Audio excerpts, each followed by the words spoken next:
আমরা অ্যাগ্রিকালচারালে একদম অঙ্গাঙ্গিভাবে জড়িয়ে আছি। আমাদের দেশের অ্যাগ্রিকালচার আউটপুট যাতে বাড়ানো যায়, অলরেডি ইন্ডিয়ার output one of the highest, India is one of the exporters of agriculture, কিন্তু বিশাল পোটেনশিয়াল আছে এখনও।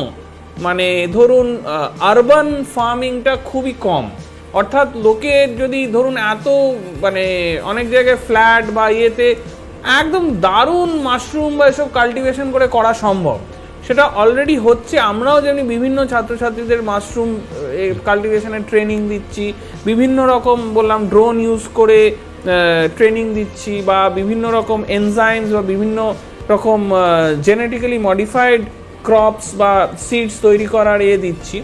তো এরকমভাবে আমরা অ্যাগ্রিকালচারালে ভীষণভাবে কম্পিউটার সায়েন্স বা এআইকে ইউজ করে আমাদের অ্যাগ্রিকালচারিস্ট বা ফার্মারদের যাতে হেল্প করা যায় সেদিকে আমরা সব ইনিশিয়েটিভ নিচ্ছি। এবং এই গোটা ব্যাপার